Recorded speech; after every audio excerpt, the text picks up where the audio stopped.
sting like a bee. Babe, I wanna be your man.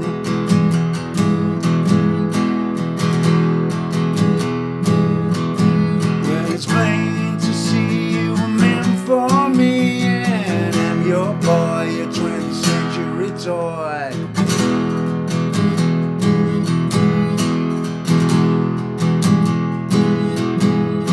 Friends say it's fine, friends say it's good.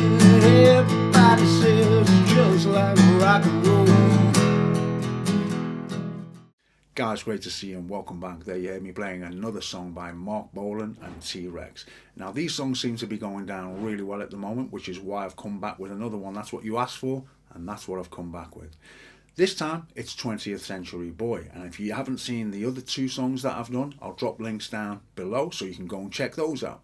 And these are great songs for beginners, right? And very catchy and very addictive, and you know, once you've got the basics down, they're just such great fun to play.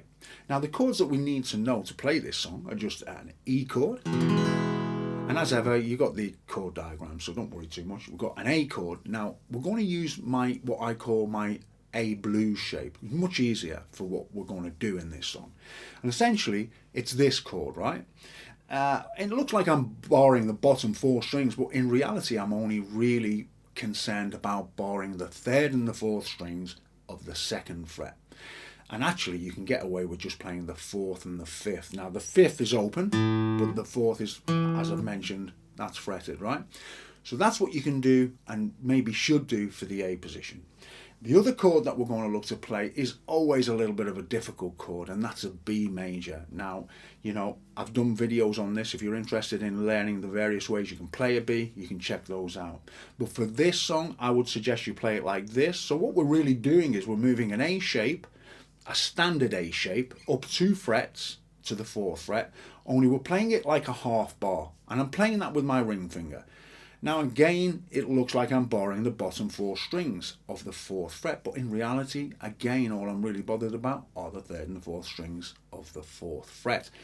And my index finger is actually going to go up on the 5th string of the 2nd fret. Now again, we can just play the 5th and the 4th string, like so. But if you can play the 3rd as well, that's even better. So that means we've got an E, an A, a B, and one final chord, which is a G major. And I'm sure you'll all be familiar with that chord, yeah? Okay, so let's make a start. The song starts out like this. And that's just down, up, down, quick, right? And killing the sound once you've done the final strum.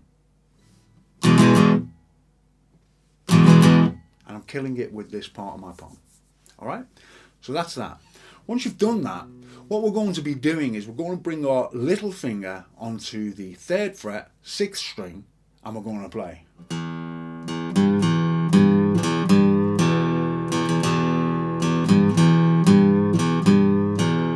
Now, as with all of these things, you will have heard me say many times before, try and hear it. If you hear it, that's half the battle. It's almost just as important as seeing it and understanding what I'm doing.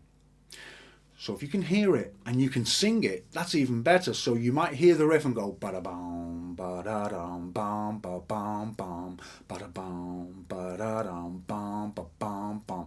Great habit to get into. It will really serve you well and make you an even better musician if you can develop your ears to hear these type of things. All right, so as I say, we're going nice and slow.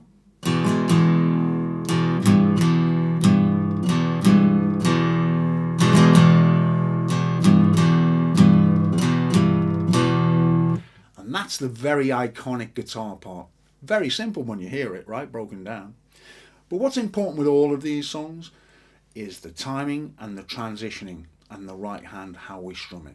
If we can get those elements right, and of course that takes practice, right? Then the song will sound great. Okay, now if you listen to how I transition from the E to the A, it's very clean, and these are the things that make songs sound great. So let me play you the verse and listen particularly how I go into the A, and then I'll come back and I'll show you what's happening on that A. So we've got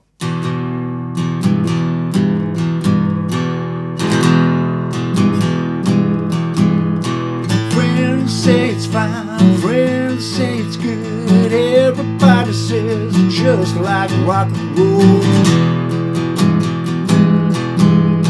Okay, so what we're doing on this A is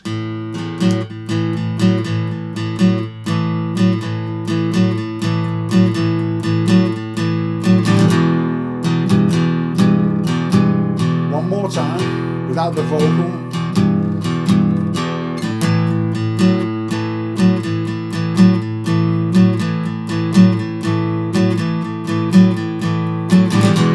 By all means try and get it exactly like I'm playing it, but sometimes that can limit you somewhat. You want to get a flavour of what I'm doing, and if you can listen to what I'm doing and approximate that and get close to it, that's good enough, because the more you refine it, the closer to what I'm doing you will get. You know, that's just a natural progression. But sometimes focusing too much on that can kind of hold you up a little bit. So just practice it slowly and steadily right throughout. Okay, so now we know the E and the A section, right? Now the other bit where the B comes in goes like this. This is the section where it's plain to see you were meant for me section, right? So let me show you how that sounds. Well, I move like a cat, charge like a ram, sting like a bee, babe, I wanna be your man.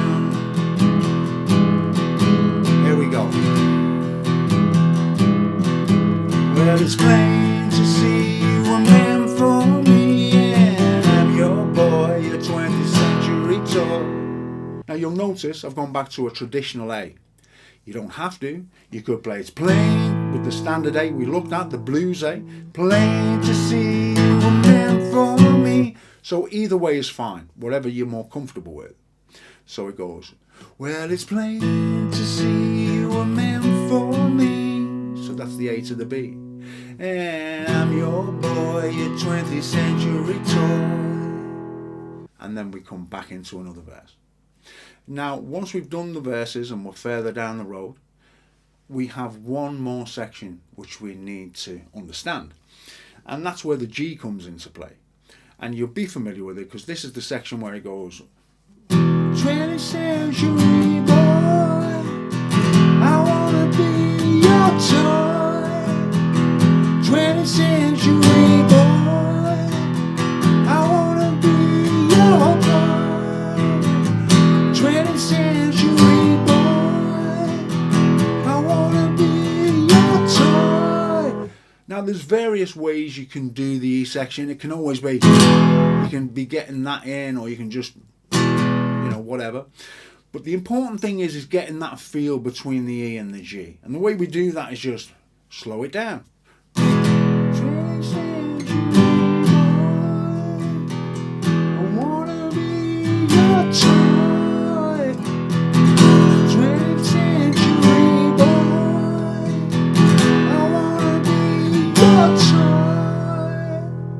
And that's the ending section, guys, and really that's all you need to know.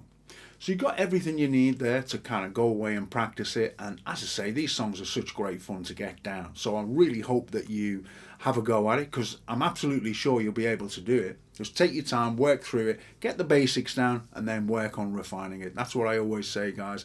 And it hasn't done me any harm. It's served me pretty well to treat things in that way. Now, if you have any other Marc Bolan songs, or if you still want more of this guy, and just let me know down below. It's always great to have your comments and hear those. It really helps me determine which songs I should do in the future. So I hope that you'll interact with me, and perhaps if you found the video useful in any way, you click on the like or the subscribe. And for anybody who is interested, you might like to head over to my Patreon page, where I have over 300 exclusive lessons.